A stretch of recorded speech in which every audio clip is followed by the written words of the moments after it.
Hey everybody, movie retrospective time, and once again, here's the one that got voted for the most. This one was actually the clear winner. It wasn't close this week.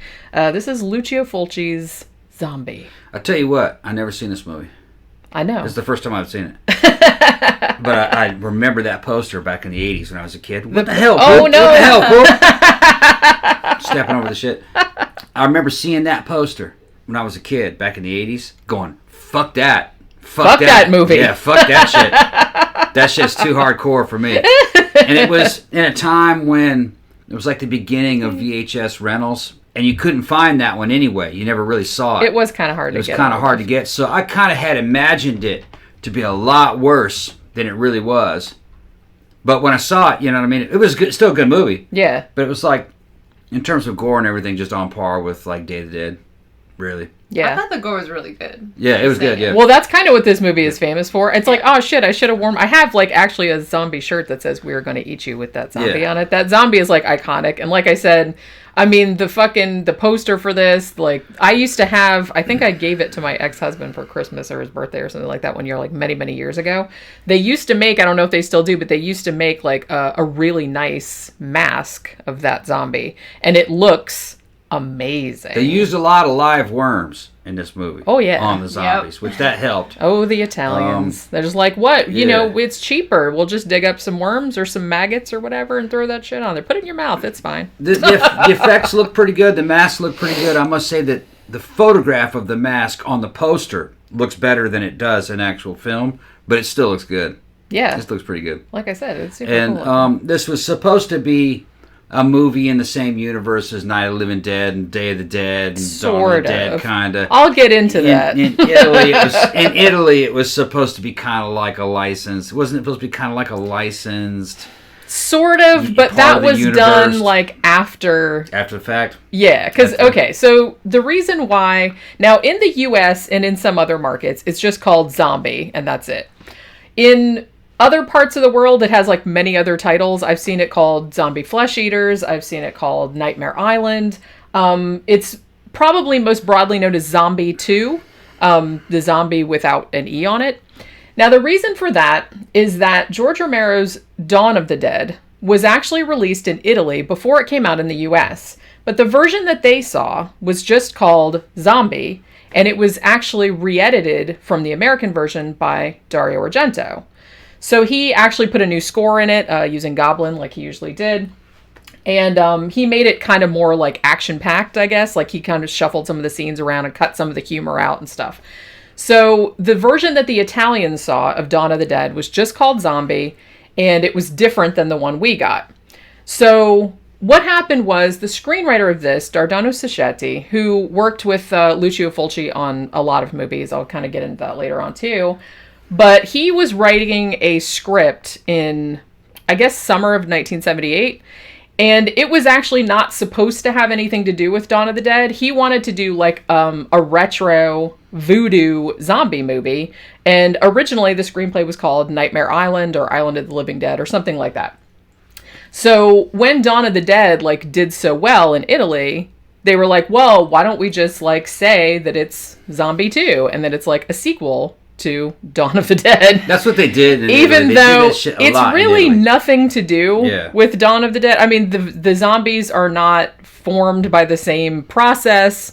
The zombies do not look the same. It's not set inside a mall. There's no humor. It's basically like a Caribbean old-style zombie movie. I mean, when Dardano Sacchetti wanted something that was like the old 30s, like I Walked with a Zombie and like those kind of movies where it was more voodoo-based, whereas Romero's zombies were more, even though they don't really tell you what Romero's zombies were reanimated by like that shit from space or whatever. So that was like a different thing. It was more scientific. That wasn't really my interpretation of the movie. Maybe I missed something. I thought that the guy didn't know for sure. They left it ambiguous. They left it ambiguous why the zombies happened. But they implied that it was like more of a voodoo curse type of thing. Yeah, I guess it's hard to decipher what Italians mean by their dialogue. I mean, I'm sorry. Well, and it's all dubbed also. Yeah, it's all just like most Italian movies from this time It's all period. dubbed, and there's going to be contradictions in the story. And the way one person... I think each character in the story has their own take on what the deal is. Yeah. and they just say what they think it is. It doesn't necessarily mean that that's what it really is. Because he was going, I'm a rational man of science. This can't be voodoo that's doing this. It must be something else. You know. But then he goes, but I've looked at it from a bacteriological way, a virology. Yeah, we checked for and catalepsy. I've looked at We did fucking all that radiology, and I can't figure out what it is. So maybe it is kind of, you know, maybe it is voodoo. I don't know. You know, it was that. Because it seemed like the Islanders were kind of like, yeah, it's voodoo. But there's a problem with that hypothesis. All right, there's a problem with that hypothesis. And I don't want to spoil the end, but the ending. Well, this movie's so old. Yeah, they leave the island, and all of fucking New York and entire United States and shit evidently is infected by it. And I just didn't think it's not the same process. You know what I mean? And it was because a zombie got out. Yeah. You know. That was like the bookend. So it was some kind of an infection. You didn't have a Bokor fucking doing magical rituals to turn a person into a zombie. It was a plague. Yeah, but... It was a plague of some sort. But it could have started out as... Maybe. Like a voodoo. It could have. But shit. I'm not going to try to make sense out of a damn zombie movie. Well, yeah, that's what I mean. Not going to try to make sense out of a zombie movie. But I'm just saying that, like, even though it was, like, perceived as, like, a ripoff of Dawn of the Dead or an unofficial sequel of Dawn of the Dead, it's really nothing like Dawn of the Dead. It has nothing to do with Dawn of the Dead. No, it doesn't have anything to do with Dawn of the Dead, but I've seen all the Romero ones. And, yeah, they're trying to stuff that in there. Yeah. It can kind of go in there in terms of quality. And now... the writing isn't quite the same. The tone of it isn't quite the same. Like there's a lot more suspense. Well, they're gonna, the Italians are gonna call it suspense. I'm gonna call it a waste of time. But because it's like when are the zombies gonna start eating people? To get to the zombie island. But in true Italian fashion, they're gonna show you a bunch of nudity, which of course that's gonna be great. Yeah. They got some girl in on contract to fucking just show it all. Mm-hmm. In the damn diving scene, and her whole purpose in the movie is to keep you entertained until the zombies show up. And she's got that real typical, very popular Aqualine athletic build that was real popular in the early 80s. This is before Badonkadonk, so don't be waiting on some South American level fucking epic proportions, like from Brazil. That's not what the deal is. This was popular in the United States and in Italy and in new wave videos. Yeah. You notice that was the girl that should have been popular in new wave videos. Can I just say that I saw Cinema Snob's review of this and he called that lady Adrienne Barfro. Okay, yeah. Sure, because of her hair. Terrible perm. But that's the way the 80s were. She was pretty, though. Yeah. She was good. Like, she just had terrible perm. And then Mia Farrow's sister, who looks just like Mia Farrow. Tisa Farrow, yeah. Yeah. She was in a lot of these kind of movies, I feel like. She was in, what was that fucking movie about the anthropophagus or whatever, about that cannibal movie? I think she was in that, too. I was waiting for, what's her name? Tisa? Tisa's her name? Yeah, T-I-S. Like Lisa, but with a T. Yeah, Tisa. So they were making up names even back then. All right. They were. But I was waiting for her to bust it out, but she never got naked. Well, she was probably the biggest star in this. Yeah. Well, no, not really, because I guess the guys that were in this, the guy that played the doctor and the guy. She didn't have much of a figure probably anyway, though. She probably just real skinny, because her sister was pretty skinny. That's true. They look like that was real. Yeah, that was real popular back then to fucking just be just. The 70s, man. I don't even. It must have been all the cocaine, skinny, because holy shit, I've seen some of the chicks in the movies, and I was just like, how did they even get that? Do they eat? Holy crap! No, cocaine. Jesus Christ. Yeah, they just ate cocaine. Yeah, I don't need food. I have cocaine and cigarettes. Yeah. But yeah, so basically, all right. So the story of Zombie, if you haven't seen it, and like I said, it came out much earlier in Italy than it did. It didn't actually come out over here until 1980, and it was, I don't know if it was cut over here. I think it was. It's not now. Now they have the uncut version. But in the UK, big time, this was right during the Video Nasty brouhaha with Mary Whitehouse and all that kind of crap going on. And so I think about 2 minutes was cut out of this, like all the worst gore, like the famous eye gouging and like some of the other stuff. Man, they shouldn't have cut that out. Well, they put it back in the 2000s. You could obviously look, these kind of fucking gore effects, they would have affected me as a kid, especially on VHS, because the definition is very low, and especially on a CRT TV that we had back then, these effects would have been very convincing. You see them in HD, it's obvious that it's fake, but it's still, the quality is still looks pretty good. good. And I think the effects in this look really good. Like I said, a lot of Fulci's movies, you know, they really went all in, like with the gore, and they wanted it to be as realistic as possible. So, I mean, the gore in this is a lot more realistic than the gore in Dawn of the Dead, that's for sure. Because the blood in that is, like, super bright red. It had a killer reputation when I was a kid. Everybody was telling me, oh, no, that one's even worse, and this one's even worse. So I was scared to see the movie in a certain way. But I probably would have watched it had I found it. I did kind of keep an eye out for it. Yeah. But I never did see it. Like I said, it was hard to get hold of. I had it up on a plateau, on a platform, you know what I mean? Like, oh, that motherfucker must be, like, watching a snuff film. Yeah. You know? Well, I thought it was going to be like one of those cannibal movies where they were really killing those animals. I hadn't seen anyone. I've never seen. I showed him Cannibal Holocaust. She showed me Cannibal Holocaust, and I checked out. I was like, nope. As soon as that dude shoved that damn spike through that damn possum, or whatever it was. Yeah. It's Kawatamundi. Yeah, it was a Kawatamundi. And that fucker's protesting, and I'm going, no. And you didn't even see the turtle. Cool. Ooh, I'm a hunter. I kill all kinds of animals. It's just I don't believe in killing animals just to put them in a movie. Torture on film. Yeah. Well, they have a version without the animal cruelty, but with all the other shit in there. Yeah. But you know what I mean. That movie has like a horrible like reputation because even like the people that got killed in that was so realistic that the filmmakers got brought in on because they thought that the people really got killed. They brought up on snuff movie charges. I know he's trying to make I know that in that movie he was trying to make a statement. Yeah. But you just don't do that with real animals, just for the amusement of people. That's fucked up. No, not at all. Unacceptable. Yeah. You only kill animals for food, and you try to make that shit as quick as possible. That was torturing animals. Cutting monkeys' heads off and shit while they were alive and shit. Fucking, and that wasn't even a monkey. Was that a monkey or was that there was a monkey in there. It was a monkey? Yeah. Yeah, and that thing's protesting, cutting the top of its head off. No, you don't play. I don't play that shit. Yeah. No. So, but like I said, the Italians. Yeah. That's how they do. They needed to go to jail for that, if you ask me. Yeah, just probably. Saying. Yeah. But so this does not have real animal cruelty in it. Right. Although you questioned that shark. I did actually. Now, the weird thing about the shark scene. It didn't have teeth. I don't think that was a wild shark. Yes. No, it wasn't. Well, because what happened was so that scene was actually, I don't know if it was written into the script, but Fulci was just like, he didn't really want to do that scene.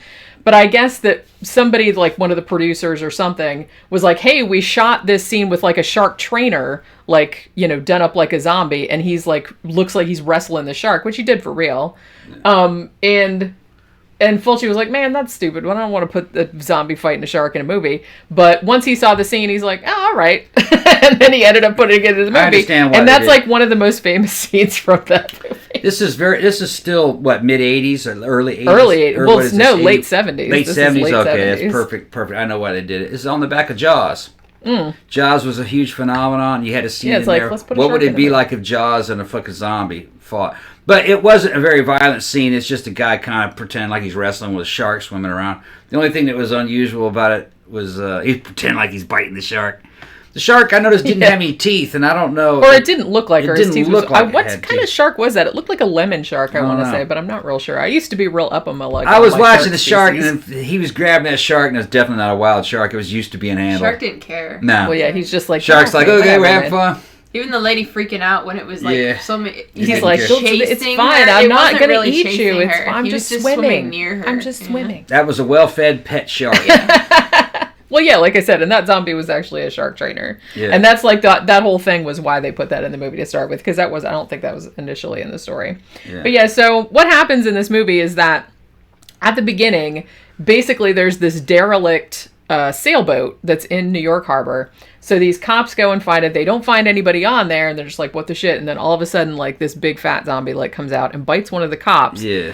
And then there's like a little bit. It's kind of like the opening of some stories of fucking Dracula when Dracula's ship comes up. That's what I thought. It was like a plague ship, and it does end up being that. Yeah, that's what it was. So then you kind of go into like this little bit of an investigative thing where Tisa Farrow's character It was her dad's boat, so the police are like investigating, like, you know, what happened to your dad, where the fuck was he, and all this other kind of stuff. So her and this friend of hers, who is like a newspaper reporter, they're gonna go to the island that her dad was supposedly, you know, on, called Matul in the Caribbean, and they're gonna go check out what happened. Also, in the New York portion of the movie, the guy that's telling the newspaper reporter, like, you know, you need to go check out the story or whatever, that is a cameo by Lucio Fulci. And obviously he didn't speak a word of English, so you can really tell that he's like speaking Italian and it's like dubbed over. Well, because I feel like a lot of the actors in this, like Ian McCulloch, Al Cliver, I think they were British. And Olga Carlatos, the woman who got her eye gouged out, I believe she was German, although I think she was speaking English in this, it looked like. But like I said, a lot of Italian movies, pretty much all Italian movies from this time period were always just like everyone was dubbed over because all the actors were from different places and they just all spoke their own language. And then they just dubbed it over and later. The movie had 9 different dubs that they played all over the world, so the movies could play everywhere. It was a good scheme to make money if you were Italian. Well, it seems like the most efficient way of doing it. You know what I mean? Like the cheapest way, I guess. Yeah. And the European markets were real forgiving about dubbing. U.S. wasn't. Now in the horror scene, they were a little more tolerant of it because the horror scene, they were just happy to get a horror movie. From somewhere, you know, and especially if it looked good. This was a good movie. You know, and Italy kind of had the reputation of like not only having a bunch more knockers in it, but also like having really good gore. Yeah. So I feel like it, you know, shit was harder to get hold of back then. They did do a VHS release, I think, in the US in '81, I want to say, but it was the cut version.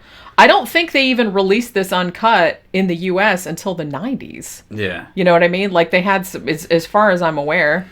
Yeah. I had the Anchor Bay one, but I don't know what happened to it. I remember back in the day, you know, if you got your hands on any kind of Italian horror movie or Italian movie, we kind of considered it was like a couple steps above getting your hands on a fucking softcore porn flick when you were a kid. Yeah, because the Europeans were gonna fucking see some shit. Yeah, they were just like they did not care about like the tits or the bush or anything. They would just put it in there, and they understood the market. Yeah, that's what teenage boys wanted to see. Yeah, it's true. Well, yeah. They knew exactly what teenage boys wanted to see. There's like tits and gore. And they didn't give a shit about any of these ratings or anything because they knew that it would eventually end up on some kind of VHS market around this time that it was coming out. Yeah, and it did. And movies like this were available for a long time on VHS afterwards. You can get it now. Yeah. So I don't know if they're still making money on it. It's probably been sold several times. I think just recently, because I was watching a video by Adam Caesar, who was an author, and he also has like a horror channel over there if you want to check him out. But he just got, I think it was just from last year, where they did like a really nice like 4K remaster of this movie, and that came out on Blu-ray with like it had like a disc of the score by Fabio Frizzi and all this other stuff, and it looked like really nice. And actually, this movie's on Shudder right now if you want to watch it. If you haven't seen it, but this is a nice looking movie. I feel like Italians, and particularly Fulci, because he had a reputation for gore films, which is kind of all he's known for in the US, even though he made like movies in every single genre. But I feel like they kind of get a reputation of being like shitty looking or being like not cheaply produced or anything like that. But this is a nice looking movie. I mean, the shots are framed really nice. It's like, it's got a really good horror new wave score, like something you'd see on a new. Good. Yeah, it was like a new. Well, like I said, Fabio Frizzi did like most of Fulci's movies, I believe. So it could stand. It could go right along with a Romero flick. It has problems that Italian movies always have: weird editing and pacing, weird dialogue choices. Weird choices in showing scenes of, like guys slapping women, and they love their men slapping women. Over the top, fucking. I think every single Giallo movie I've ever seen has one chick freaking out, like overacting a little bit. Yeah, over the top, like soap opera telenovela type, crying. But that's just the way the Italians were, and that's what they were going to put in the movie, and that's the formula that worked for them and their market, and it was good enough to sell. To other markets. You see, during the time when all this shit was coming out, it sounds strange to say so, but Italy's economy was fucked up. The average person in Italy didn't have a television. They went to the movie theaters. They didn't pay much to see these movies, maybe a quarter. But they saw a lot of them. There were movie houses all over Italy, and they were constantly packed. And evidently they weren't real strict about ratings or how old people were. So there was kids watching these. Yeah. And they made a shit ton of movies. And, you had a director making 8, 9 movies at one time, almost kind of like Hong Kong theater. So that's where this kind of stuff comes from. You had good Italian directors and you had shitty Italian directors. And it was because Italy had a vast market for fucking cheap movies they had to constantly play in the theaters. Well, yeah, I mean, they were getting movies from the U.S. and from other parts of Europe. But then, like, the appetite for movies was so insatiable that it's like they had all these directors that would just make, like, knockoffs. Yeah. Of, it's like, oh, Jaws was a big hit. Let's make The Last Shark. Let's make Devilfish. Let's make... You like Superman? All right, we'll give you some more of that. Hold on, come up with some shit. Jaguar Man. No, it was Puma Man. Puma Man, that's Puma right. Man. Well, they came up with fucking or fake... Puma Man, if you want. It was almost kind of like... I want to say it wasn't as bad as Turkey. Turkey had come up with some fucking crazy shit. And the Turkish movies are hilarious in their own right, but it's like those look like they were made for like $1.98. You'd go to jail if you made that movie here in the United States. You'd go to jail. I mean, the best one was, I think, was it Turkish Batman, where they had a scene with Batman and Robin going to the strip club. That was then awesome. they'd graft and having sex with puppets or kissing puppets. Wasn't there a weird puppet scene in there? And I was sitting there going, "What the fuck?" And then they graft in scenes from fucking Star Wars. Yeah. With fucking soundtrack by Journey. Shameless. Yeah. It's soundtrack by Journey, fucking, and they just... It's so fun, though. Obvious it's so fun. And then you got Spider-Man, and Spider-Man's a serial killer. And he had a green suit for some reason. I think it was supposed to be blue, but I think the color processing was so bad it looked green. Either that or they were just like, well, that's as close as we could get. And they're like, whatever, close enough. So you're not talking about at that level. I mean, they had some master directors, fucking, especially they had a couple of them in the damn Westerns that were really good. But, it has problems that an Italian movie has, but those problems are only from the American point of view. From the Italian point of view, that shit was awesome. And like I said, I mean, I love Italian movies, so I'm, like, very willing, like, especially any kind of giallo movies or anything like that, I'm into it, so it's like, I really like that, whole aesthetic, so that kind of shit doesn't bother me. I can see how, I mean, this movie is very gory, and it has, like, some really iconic, like, gore shots, especially, like, the eye gouging, like, the fucking, all the zombies, like, coming out of the earth with the worms and everything. Olga Carlotta's getting eaten by zombies, it's like, it's, it's very, like, realistic and shit like that. But there is a lot of this almost, what, I know this is kind of a weird thing to say, but it almost kind of reminds me, the pacing of it reminds me a little bit of Serpent and the Rainbow, where it's just kind of like, because like I said, you have this, opening sequence that's set in New York City, which they did actually shoot there. And then, so it takes a while for them to get to the island. And then once they get to the island, which I think they shot in the Dominican Republic somewhere. Once they get to the island, it takes a while for like the zombies to like invade. Yeah. But it's not the kind of thing where, I guess nowadays when they make a zombie movie, it's like, it has to be like zombies like immediately and like zombies like through the whole thing. Right, yeah. Whereas this one has like much more build up of like the mystery, like where did this girl's dad go? It's like what's going on this island? What's this doctor up to? Does he have something to do with making the zombies like inadvertently or vertently? If you ask me, I think that's a strange decision for them to do because I could understand it if there was a limited budget. And you wanted like a long build up and then a big payoff in the last 15 or 20 minutes. You know what I mean? I can understand that. The thing is, though, is that the build up to the zombie island is not a cheap build up. They're in New York. They're doing shit in a boat. Yeah, they shot a lot in New York. They're doing shit underwater footage stuff. They shot there. So it's not cheap footage. I really, had it been my movie, I'd have done it Romero style. And right from the beginning, there had been a zombie outbreak on the island and a lot of zombie action through the whole thing. That probably would have been cheaper and more bang for the buck. Maybe so. Because it doesn't cost much to dress somebody up as a zombie and then just shoot them on location walking around. Although I feel like the zombies in this one looked a lot better. Because, as much as I love Romero's movies, I feel like most of the background extra zombies in, like, Dawn of the Dead, for example, were just, like, people with, like, blue-green makeup on. That's what some of them were in this. I mean, okay, look. As soon as the zombie outbreak really starts rolling on the island, this is as good, if not better, than than a Romero flick. Well, I always liked the voodoo thing of it. I like voodoo zombie movies, and I feel like there's not a lot of those. Yeah. There's not as many of those made. Just the quality of the way the zombies look. Yeah. And the makeup scariness really of good, it and what they're doing.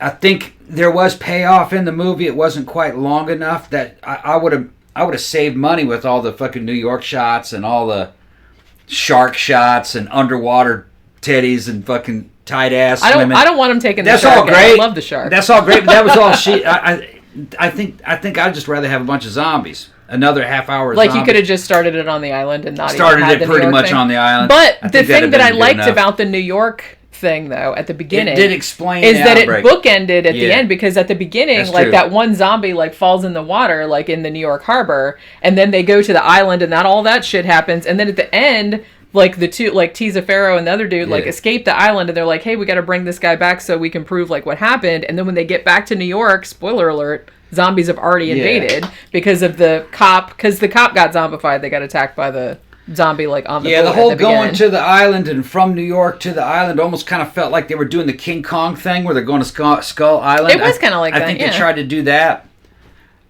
Yeah, okay, you could do that, but I think I would have cut that way down just for a few, because it was too long. The build-up was too long. I see where you're coming from. But once the zombies started to happen, it did feel like as good or better as a Romero. I mean, I love those shots of the zombies coming out of the ground. Yeah. I think that looks so cool, because I really, really like I said, I like the serious tone of it. I like all the worms. I love that kind of shit. It's like I kind of disagree with the voodoo element. He was talking like it was voodoo. Yeah. I don't think from what I got from the dialogue, he wasn't sure. I don't think it was. Well, like I said, they didn't say definitively that voodoo had caused it, or maybe he caused it, or maybe it was a disease or something like that. It looked like to me, from what my understanding was, that it was a normal Romero style zombie. I think it was a disease. I don't think it came. I don't know if it came from outer space or anything like that. The thing is in Night of the Living Dead, they said that they thought it came from this contaminated satellite, from a comet or satellite or some shit like that. But it's not definitive even in that movie. They thought that maybe. Yeah, they're like, oh, maybe that's what it is, because that's something that happened. And so that wasn't definite either. It was just some kind of plague. Yeah. Which, like you said, it can be this. It's, but the island natives, said that it was voodoo, because that's people were coming to life in the morgues. Yeah. Yeah. Coming up out of the ground every now and then, so it just reanimated the dead. But there was never a definitive explanation of why. Right. Except maybe. But like I said, this, I guess because this has like a Caribbean island setting, so it just has like more of a voodoo flavor to it than Dawn of the Dead, which is kind of more like a consumerist type. Yeah, well, because they had like the background music and everything like that. Was I don't think that's what it was, Caribbean-y. I don't think it had anything to do with voodoo, though. Yeah. I think they thought it did. Yeah, that's what I'm saying. That's, At first. It seemed like it was a disease. Because I think the Dr. Menard that was there, I think he was like working on why it was happening. And he didn't really know, because he was like... He was going down the same path as Romero. Yeah. Is that he was coming up with ideas, but they weren't sure why. Now, when you talk about later on in The Walking Dead, they did know why. It was like some kind of virus. It was a virus that escaped, all had it. Yeah. But, so as far as I can remember, please correct me if I'm wrong, but I'm pretty sure that this was Lucio Fulci's first, like, straight-up horror gore movie. Because prior to this one, like I said, he had made westerns, he'd made comedies, he'd made, like, all different kinds of things. Now, he had made a couple of giallo movies. He made Don't Torture a Duckling, which I think is also on Shudder, if you want to watch that, too. I haven't seen it in a long time. Didn't have anything with Torture Ducklings. Don't Torture a Duckling, yeah. And also, he made The Psychic, better known as Sette Note en Nero, or Murder to the Tune of Seven Black Notes, which actually, we need to do a review on that, because that is, weirdly, like, probably one of my favorite Lucio Fulci movies, and I feel like it doesn't get talked about enough. It's so awesome. And it was written by the same guy that wrote this movie. So when this movie came out and was like massively successful all over the world, I think it cost 410 million lira to make, which is apparently not that much money. I don't know how much it is in today's dollars, but it made like over like 30 billion lira, like all over the world or something. And it's still like a cult classic today. So I guess on the strength of that, Lucio Fulci kind of went off and did, you know, his kind of iconic gore films, like, you know, The Beyond, City of the Living Dead, House by the Cemetery, like all his kind of trilogy of undead type movies. So this was kind of like the genesis of that, of him kind of going in that direction for a little while. There apparently were some sequels to this. There was a Zombie 3, which I think Lucio Fulci was working on, but then he got sick, and so they passed it on to someone else. And I believe there was also a Zombie 4. Now, I haven't seen either of those, so I'm not sure if they're any good or not. Yeah. Like, I kind of get the impression that they're probably not that good because no one really talks about them. Like, I saw Cinema Snob like reviewed Zombie 3, but I didn't have time to watch it, like to see if it was any good or not. It's pretty rough. I just assumed that it was just like another cheap like knockoff. But I don't know. If anyone's seen it and like would recommend that I watch it, then let me know because I will watch it. What did you think of this one? I liked it. I mean, like I said, the pacing is a little slow in the beginning, but I mean, I don't know. I kind of like the gimmicky, like, you know, iconic scenes and stuff like that. Like, it's kind of fun. Yeah. I see what people liked it back in the day. Like, I can see why they'd be impressed. Yeah, back in the day, it would have had a lot more impact. You know, we kind of were used to a little bit slower edits into the movie, so they didn't seem quite that slow. But well, yeah, because that's kind of like what most movies in the 70s and 80s were paced like. Yeah. Particularly even gore movies, even like really iconic like gore movies that have like a few scenes in them. If you watch them now, like with the attention span of people nowadays, they seem very slow. Like even slasher movies. Yeah. Like I was watching some slasher movies, you know, that I hadn't seen since I was a kid, and I'm like, wow, like a whole lot of nothing happens in this movie, and then like every 20 minutes somebody gets like macheted or something. But it makes sense because back in those days, you didn't have a lot of opportunities to see imagery. You saw posters, you saw pictures, you saw television, and you went to go see movies. It was a big deal. Imagery was a fucking big deal. Nowadays, you carry imagery with you around on your phone. Yeah, everyone's seen everything. And all this massively good CG type imageries and these scenes and shit. So we weren't inundated with fucking high quality imagery all the time. It's Our hard video to shock games were just blocks nowadays, and shit. Because everybody's seen everything. Yeah. You know what I mean? Yeah. So you can't really... The age of imagery is over. I mean, and like I said, even as cool as a lot of the gore is in this, like I especially like, I'm a big fan of the scene where he picks up that like metal cross and like takes the top of that zombie's head off, and then all the goop comes out. Like I'm really into that. You were talking about Giallo movies. Was Alice, Sweet Alice a Giallo movie, really? It was like Giallo adjacent. Okay, that was my favorite one actually, because I'm not even sure that was Italian. It's not. It's not Italian, is it? Felt Italian. It was kind of like, you know, a different country's interpretation of a Giallo. I don't even know. I guess it sort of is, but it's not. It doesn't have. No. Yeah. We did a review of it a while back. Very young Brooke Shields was in it. Yeah. But it's super Teenage creepy. girl killing people. Okay. Yeah. That's what you think, and then you find out it's not her. Yeah. Spoiler alert. No, I'm just saying that movie's like super old. Yeah. I don't worry about spoiling movies. Creepy dudes trying to creep out on these little 15-year-old girls and 14-year-old girls. Fat guy that lived in that. Big old fat guy trying to screw them and shit. That's what I just thought of that jar of cockroaches. Jars of cockroaches and throwing matches in it and shit. Yeah. And they're just. That was an era where you could fucking do creepy shit with fucking kids and get away with it.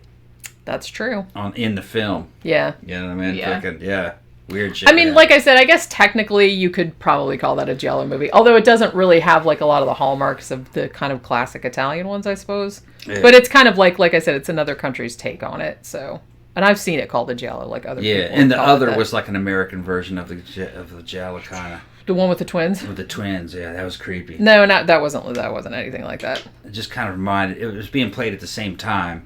I mean, a Giallo movie is basically put the baby in the damn pickle jar and killed it. Oh, that used to freak me out so bad. Like seeing the top of the baby's head, like was it a pickle jar or was it a? It was like a cask. It was a cask of fucking like whiskey, wasn't it? Or something like, or wine or water. I can't believe they were looking for the baby. They couldn't find it.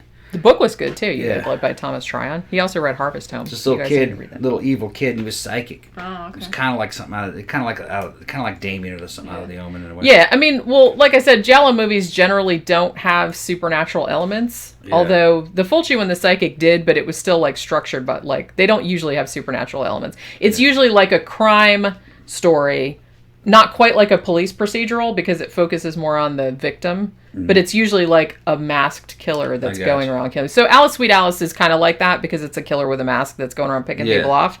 So it is kind of like that. But I would not call it. But it's an American movie, wasn't it?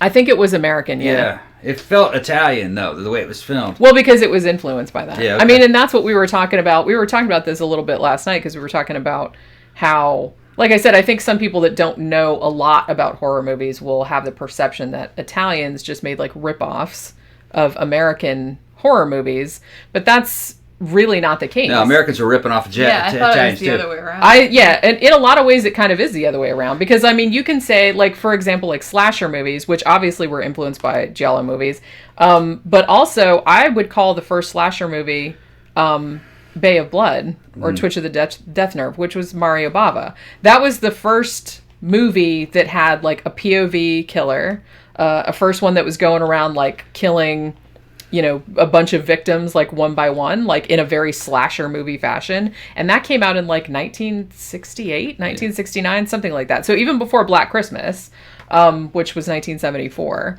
But I would probably call that the first slasher movie. Yeah, you know, early John Carpenter, he was kind of ripping off a lot of fucking Italian type aspects. Oh yeah, big time. You know, Escape from New York, a lot of the lighting and stuff in there was Italian style lighting. It's very giallo-esque, yeah. Because they had that really bright, like, saturated kind of color.